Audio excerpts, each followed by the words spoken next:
भगवान श्री कृष्ण जो है पूर्व श्लोक में बताया कि सृष्टि से पहले भी मैं ही विद्वान था। ऐसा नहीं कि मैं नहीं था, तब भी मैं था और मेरे सिवाय कुछ था ही नहीं।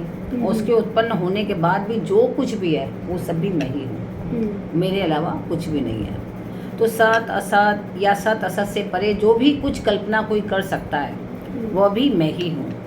तो सृष्टि के सिवाय भी जो कुछ भी है वो भी मैं ही हूँ। तो मेरे सिवाय कुछ है ही नहीं। क्यों? क्योंकि सृष्टि का नाश होने पर जो शेष रह जाता है, पूरी सृष्टि का नाश हो गया, महाप्रलय हो गई, सब नाश हो गया, लेकिन जो शेष रहा वो मैं हूँ। अच्छा, क्योंकि वो तो अविनाशी है ना, उनका तो नाश होगा नहीं। तो जब सब चीज़ का नाश हो गया तो भी मैं बचा रहा मैं हूँ। तो इसका क्या मतलब हुआ कि सत्ता तो एक ही है, सत्ता तो दो है नहीं, पूरे ब्रह्मांड की एक ही सत्ता है। लेकिन हम सब क्या होता है, द्वंद्वों में उलझे रहते हैं। द्वंद्व रहता है मन में, ये है कि वो है कि वो है कि वो, ऐसा द्वंद्व रहता है। तो पूर्व श्लोक में भगवान ने सगुण और निराकार परब्रह्म के विषय में वर्णन किया है। अब उस सगुण निराकार की विलक्षणता, सर्वव्यापकता और सर्वसमर्थता का वर्णन कर रहे हैं कि कैसे वो सर्वसमर्थ होता है। सर्वेन्द्रिय गुणाभासं सर्वेन्द्रिय विवर्जितम् असक्तं सर्वभृच्चैव निर्गुणं गुणभोक्तृ च। भगवान श्री कृष्ण बता रहे हैं कि वे परमात्मा संपूर्ण इंद्रियों से रहित है। हमारे शरीर में इंद्रियां हैं, तभी तो हम लोग कर पा रहे हैं ना, 5 कर्मेंद्रिय और 5 ज्ञानेंद्रिय। तो इंद्रियां हैं तब हम लोग देख पा रहे हैं, तब हम लोग सुन पा रहे हैं, तभी हम लोग कर्म कर पा रहे हैं। कर्मेंद्रियां हैं तो हम चल पा रहे हैं, है ना। लेकिन जो भगवान है वो समस्त इंद्रियों से रहित है। ये ध्यान रखिए कि ये निराकार परब्रह्म की चर्चा चल रही है ना।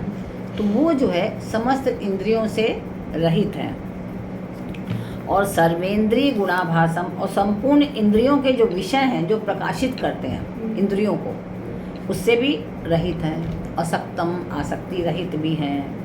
और संपूर्ण, तब भी संपूर्ण संसार का भरण पोषण करने वाले, कुछ इंद्रियां नहीं, कुछ भी गुणों से रहित हैं और संपूर्ण गुणों के भोक्ता हैं। सर्वेंद्रिय गुणाभासम सर्वेंद्रिय विवर्जितम। सबसे पहले कौन है? परमात्मा है। और फिर परमात्मा की शक्ति जो है प्रकृति है ना। प्रकृति से ही सब कुछ हुआ है।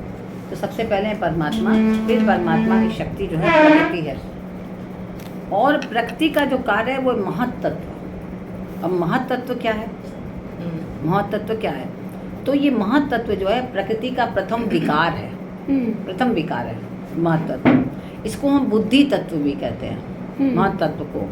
तो ये सांख्य दर्शन में यह प्रकृति का पहला विकास भी माना जाता है। पहला विकार भी है और प्रकृति का ये पहला विकास भी है, जो महत्तत्व हम कहते हैं। जो ब्रह्मांड का कारण भी है, जो पूरे ब्रह्मांड का जो रचना हुई है उसका कारण भी महत्तत्व है।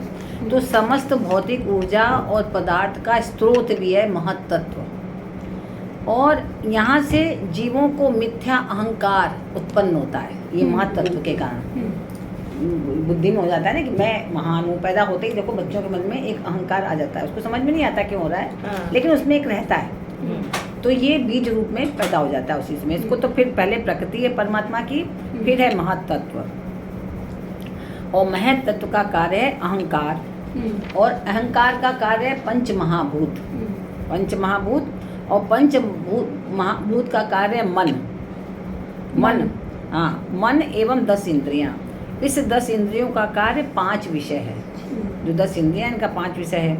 ये सभी प्रकृति के कार्य हैं। 5 विषय तो मालूम, देखना सुनना, ये 5 विषय हैं इसके। तो परमात्मा जो है प्रकृति और उसके कार्य से अतीत है। परमात्मा ऐसा नहीं कि प्रकृति से नीचे हैं, क्योंकि हम वो बना रहे हैं ना। तो जो हम बना रहे होते हैं उससे हम ऊपर होते हैं ना, तभी तो हम उसको बना रहे हैं। तो प्रकृति किसने बनाई है? परमात्मा ने।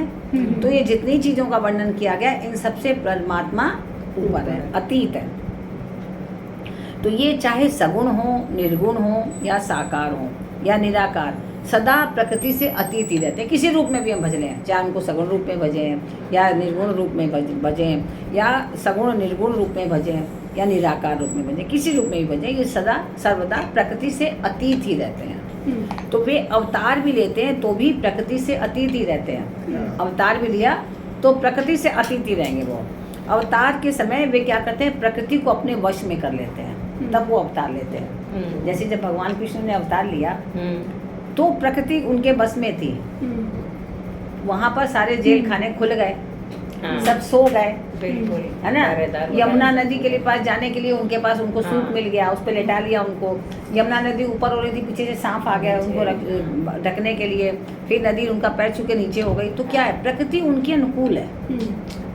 तो जब अवतार लेते हैं तो प्रकृति, क्योंकि उनकी ही बनाई हुई है, तो जब अवतार लेते हैं तो प्रकृति को अपने अनुकूल करके तब अवतार लेते हैं। ये है स्थिति इनकी।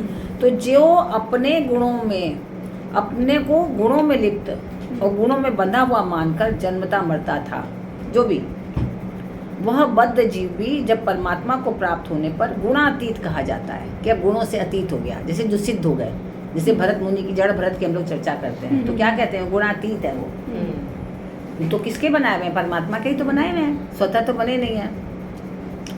तो जब वो गुणातीत कराते हैं तो फिर परमात्मा गुणों में बद्ध भला कैसे हो सकते हैं कि भगवान के ये गुण है तो गुण भगवान उसके अलावा कुछ कर ही नहीं सकते। ऐसा नहीं, वो बंधे नहीं, तो जो चाहे वो कर सकते हैं।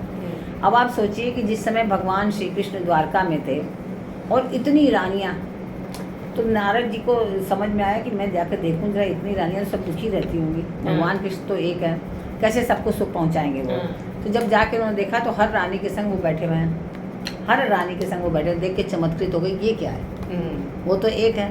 तो वो क्या है कि वो कुछ भी कर सकते हैं, प्रकृति को अपने अनुकूल करके कुछ भी कर सकते हैं। जैसे आपकी प्रकृति, आप जो भी चाहे कर लें, तो आप अपने हिसाब से कुछ भी कर सकते हैं भगवान। तो अतः वे प्राकृत इंद्रियों से रहित हैं और संसारी जीवों की तरह हाथ, पैर, नेत्र, सिक, मुख, कान आदि इंद्रियों से युक्त नहीं है वो जो निराकार परब्रह्म की चर्चा हो रही है, ये ध्यान रखिएगा। तो निराकार जो परब्रह्म है, उनके आँख, नाक, मुंह जैसे हम लोगों के ऐसा कुछ भी नहीं है, किंतु उन इंद्रियों के विषयों को ग्रहण करने में वो सर्वथा समर्थ है नहीं, लेकिन फिर भी समर्थ है। रामचरितमानस में कहा है ना कि बिनु पद चलई सुनई बिनु काना, बिना पैर के वो चलते हैं और बिना कान के वो सुन लेते हैं। कर बिनु कर्म करई विधि नाना, हाथ नहीं है लेकिन विविध तरह के कार्य कर रहे हैं वो, तुमसे कुछ है ही नहीं। आनन रहित सकल रस भोगी, जिह्वा है नहीं लेकिन समस्त रसों का फल भोग रहे हैं, समस्त फलों के रस को टेस्ट, स्वाद ले रहे हैं उसका। तो बिनु बानी बकता बड़ी जोगी, बानी नहीं है लेकिन इतने बड़े वक्ता है कि कुछ पूछिए मत। तो तन बिनु परस नयन बिनु देखा, बिना आँखों के देख रहे हैं वो, और उनके स्किन नहीं है, चर्म नहीं है, शरीर नहीं है, लेकिन फिर भी आपको गले लगा के आलिंगन कर रहे हैं आपका, है ना।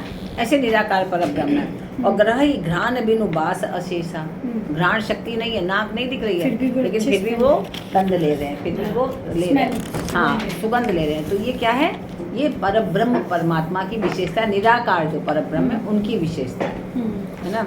यही इंद्रियों से रहित होने पर भी भगवान का इंद्रियों के विषयों को प्रकाशित करना है ना।